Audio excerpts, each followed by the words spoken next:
मेरा नाम जैन है और मेरी उम्र 18 साल है। मैं कॉलेज में पढ़ता हूँ। नोनूना।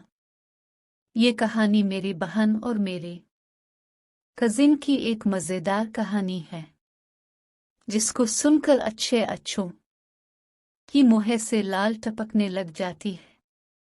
सर्दियों के यख बस्ता दिन थे। कॉलेज से 2 पीरियड ऑफ थे, इसलिए जल्दी छुट्टी हो गई। मैंने कॉलेज में टाइम पास करने की बजाय घर जाना मुनासिब समझा। घर में और मेरी बड़ी बहन का कमरा एक ही था। हम दोनों रूम एक दूसरे से शेयर करते थे। बाहर के गेट की और कमरे की डुप्लीकेट चाबी मेरे पास थी। मैं बाहर का गेट खोल के अंदर दाखिल हुआ और फिर देखा तो घर में कोई भी नहीं कहीं गई हुई थी और बड़ी बहन शाला भी नजर नहीं आ रही थी। मैंने सोचा शमाइला अंदर कमरे में होगी। मैं जब कमरे का दरवाज़ा खोलने लगा तो दरवाज़ा अंदर से लॉक था। मैं ने दरवाजे से कान लगाया तो मुझे कुछ अजीब सी आवाज़ें सुनाई दी।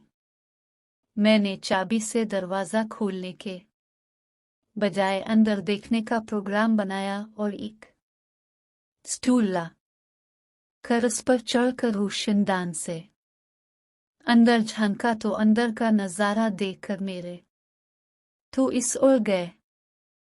शमाइला बना कपड़ों के बेड पर लेटी हुई थी और इस ही सामने कोई लड़की इसके जिस्म से हरकतें कर रही थी।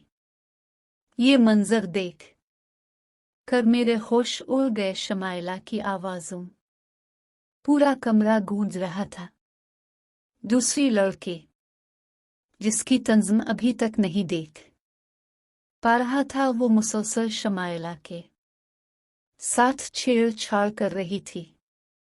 थोड़ी देर तक यही मंजर चलता रहा और फिर दूसरी लड़की खड़ी हुई तो मैं उसे देख के हैरान रह गई और कोई नहीं, मेरी कजिन फेमदे थी। वो दोनों मुसलसल एक दूसरे के साथ छेड़ छाड़ कर रहे थे और वो दोनों आसपास के माहौल से बेखबर खूब मज़े में।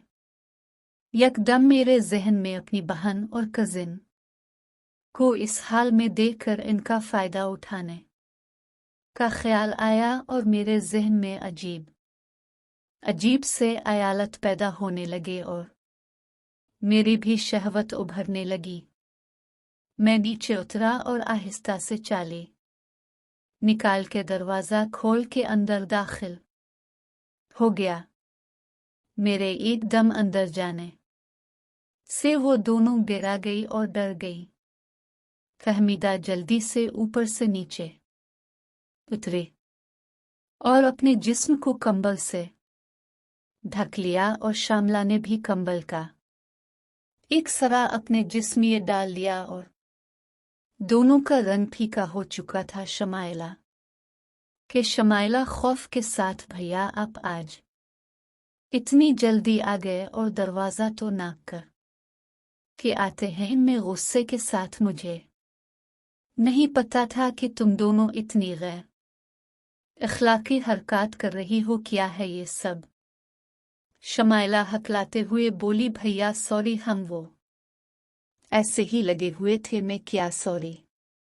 मैं अभी मम्मी को फ़ोन करता हूँ। क्या चल रहा है ये सब? शमाइला रोते हुई है बोली, प्लीज़ भैया ऐसा मत करना, हम दोनों को बहुत मार पड़ेगी। प्लीज़ आज के बाद हम ऐसा नहीं करेंगी। फहमीदा के भी आंसू निकलने शुरू हो गए। फहमीदा भाई, आप जो कहोगे हम करेंगे। प्लीज़ आप किसी को मत बताना। ये सुनकर मेरे दिमाग में शैतानी ख्याल आया। मैं फहमीदे के पास गया और अपनी तरफ से शुरुआत की तो फहमीदा बोली, ये क्या कर रहे हो? अब तो मेरी बहन शमाइला ऊपर से बोली, फहमीदे चुप रहूं वरना ये वो मम्मी को फोन कर देगा और वैसे भी हमें भी तो किसी ऐसे इंसान की जरूरत थी जो हमारी उन ख्वाहिशात को पूरा कर सके। अब अगर घर का ही बंदा मिल गया है तो ये तो और अच्छी बात है। इसी तरह मैंने उनकी उन हरकत को देखकर और फायदा उठाया।